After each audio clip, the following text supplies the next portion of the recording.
আমি বলতেছি ইলিয়াস ভাই, এই যে এত বড় মিথ্যাচারিতা করলেন, আল্লাহর কাছে কি জবাব দিবেন? মিয়া পোস্ট ডিলিট করছেন কেন? কেন পোস্ট ডিলিট করছেন? 60 লাখ টাকা কিসের জন্য আপনি বলছেন?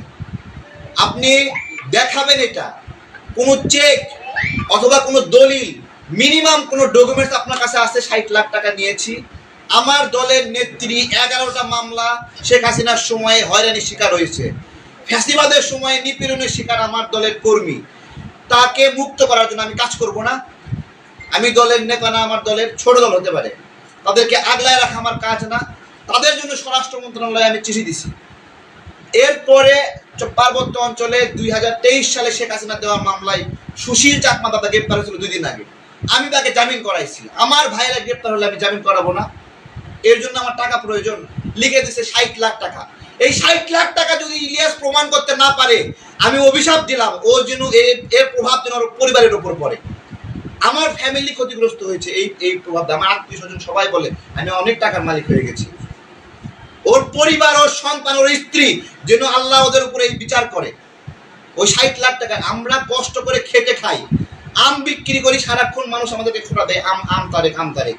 মধু বিক্রি করছি, বলছে মধু তারেক এগুলো বলতেছি। আমার আম্মা অনেক ধনী মানুষ, আমার বাবা অনেক ধনী মানুষ, আমার শ্বশুর অনেক ধনী মানুষ। আমার পৈতৃক আমাদের বাড়ি হলো তিনটা বাড়ি আমাদের, এবং একটা বাড়ি হলো 3 তালা, আর একটা বাড়ি 1 তালা, ওইটাতে রডার রুম, আর একটা গ্রামের বাড়ি আছে। এগুলো বাপের করা আমাদের। আমার বাপ ফকির না, তারপরেও আমি নিজের গায়ে গতরে খাটি। এটা আমার নিজস্ব, যে আমি 2 কেজি মধু বিক্রি করি, আমি নিজে বিক্রি করি। আমার শ্বশুরের 5 তলা বিল্ডিং এবং তার কয়েক কোটি টাকার ব্যবসা। এই যে গণঅভ্যুত্থানের মধ্যে ইলিয়াস কয় টাকা ক্ষতিগ্রস্ত হয়েছে, ওর কি কারে নিয়েছে শেখ হাসিনা? কি কারে নিয়েছে ইলিয়াসের কাছ থেকে শেখ হাসিনা? কি কারে নিয়েছে আমি জিজ্ঞাসা করছি। হ্যাঁ, এই যে দেখেন, এই যে প্রায় কোটি খানিক টাকার সম্পদের ব্যবসা পুরা বুলডোজার দিয়ে শেখ হাসিনা ঘুরাই দিছে। বলেন ইলিয়াসের এই ক্ষতি হয়েছে?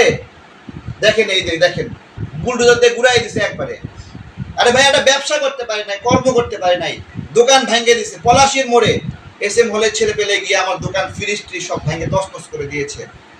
এই গণ অভ্যুত্থানে আন্দোলনের সংগ্রামে গত কয়েক বছরে যে ক্ষতি হয়েছে, আজকে ভাল লাগছে না, মতের মিল হচ্ছে না, দালাল বানায় দিচ্ছে, রয়ের এজেন্ট বানায় দিচ্ছে।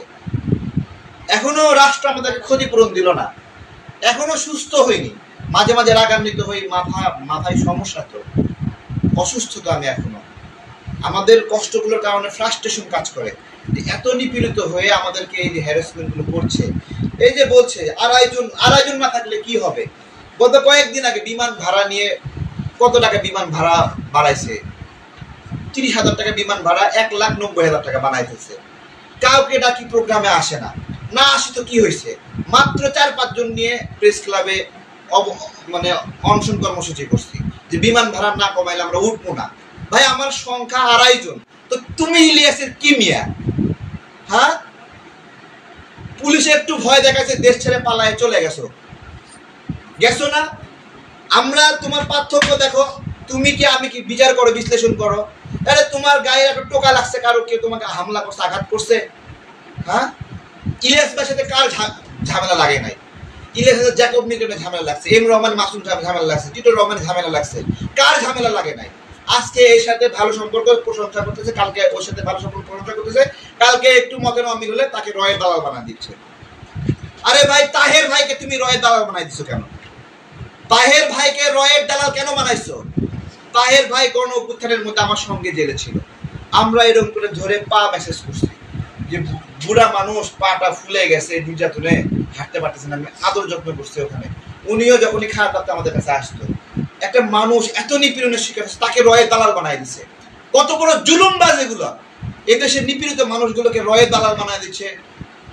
সবগুলোকে, সব মানুষ খারাপ, ইলিয়াস একা ভালো। বলতেছে আমার সঙ্গে 2.5 জন মানুষ নাই। আরে 2.5 জন মানুষ কি? 2018 সালের কোটা আন্দোলনের ফলে এদেশের লক্ষ লক্ষ যুবক উপকৃত হয়েছে। এটা এই উদ্যোগ কার ছিল? 18 সালে আমি পড়তাম কুমিল্লা বিশ্ববিদ্যালয়ে, ঢাকা বিশ্ববিদ্যালয়ে ছাত্র পরিচয় দিয়ে ঢাকা বিশ্ববিদ্যালয়ে ঢুকছি। আমাকে দেখে সবাই পালায় যেত, এই পারে কাছে, এখান থেকে পারেকের সাথে হাঁটলে ছাত্রলীগ মারবে। তারপরে ওইখানে ঢুইকে টিভি রুমে, গেস্ট রুমে, তারপর রিডিং রুমে ঢুকে সবাইকে বলছি যে কোটা নিয়ে আমাদের সমস্যা হচ্ছে, সবাই আসো। তখনও নূর, রাশেদ, ফারুক কেউ আমার সাথে নাই। একা একা ঘুরতাম পাগলের মতো। আমি একটা পাগল। এই পাগল দেখে তো 18 সালে এই লিফলেট নিয়ে ঘুরতাম। লিফলেট প্রিন্টে টাকা ছিল না, কলম দিয়ে লিখা লিফলেট বানাইছি, বানায়ে 20 কপি প্রিন্ট করে নিয়ে গেছি লাইব্রেরিতে, যে সবাইকে বুঝাতে হবে। তারপরে সারা দেশের মানুষ জাগলো। 18 সালে বড় আন্দোলন হলো। এই আসিফ নাহিদ কই থেকে আসছে? ওদের তৈরি করছে কে? নুরুল হক, নূর, রাশেদ তাদেরকে তৈরি করছে কে? নূরকে ছাত্র অধিকার পরিষদের সদস্য করছে কে? রাশেদকে সদস্য করছে কে? হাসানুল মামুনকে এখানে নিয়ে আসছে কে? দেখা, আমরা এই দেশের জন্য সেবা করার একটা ইচ্ছা নিয়ে আসছি। ডক্টর ইউনূসের অনেক কাজগুলো আমার সাথে ভালো লাগছে না। ডক্টর ইউনূসের এই বিষয়গুলো আমি পছন্দ করছি না। আমার সাথে মতবিরোধ তৈরি হয়েছে। আমি বিরোধিতা করছি। আমি তো ডক্টর ইউনূসের ক্ষমতার অংশীদার না। আমার একজন তো সেখানে উপদেষ্টা নাই, আমার একজন তো আমার সেখানে পিপি নাই। একজন ভিকটিম পিপি বানাইছিলাম, তারও এনসিপি নিয়ে চলে গেছে। ওইখানে গেলে লাভ বেশি, সবাই ওখানে চলে যাচ্ছে। ডক্টর ইউনূস ওটাকে লাভবান প্রজেক্ট বানাইছে। ওখানে গেলে টাকা পাওয়া যায়, ওখানে গেলে ইনকাম হয়, ওখানে গেলে জেলা প্রশাসকে ভাগ পাওয়া যায়, সচিবালয়ে ভাগ পাওয়া যায়। আমরা ওই ভাগটা নিইনি, ওই ভাগটা আমরা চাই না। কিন্তু আমাদেরকে কালপিট বানাই দিচ্ছে, দালাল বানাই দিচ্ছে। এইটা তো হওয়ার কথা ছিল না। ইলিয়াস ভাই, পিনাকি দাদাকে সর্বশেষ বলবো যে দেখেন, আপনারা এই দেশের জন্য কাজ করেছেন গণ অভ্যুত্থানের মধ্যে, কিন্তু একটা কথা বলবেন তো, যেই সময় রামপুরা ব্রিজের উপরে আমরা বিদ্রোহ করলাম, যে ছাত্ররা আন্দোলন বন্ধ করছে, আমরা বন্ধ করলাম না, ওই সময় পিনাকি দাদা একটা ভোট দিছিল যে আপনারা মনে করেন এই আন্দোলন শেখ হাসিনার সাজানো আন্দোলন। দেখেন, যেই সময় আমরা গণ অভ্যুত্থানের জন্য আপ্রাণ চেষ্টা করতেছি, তখন সে নাগরিকদেরকে মিসগাইড করতেছে, বলছে আপনারা কি মনে করেন এই আন্দোলন শেখ হাসিনার সাজানো আন্দোলন?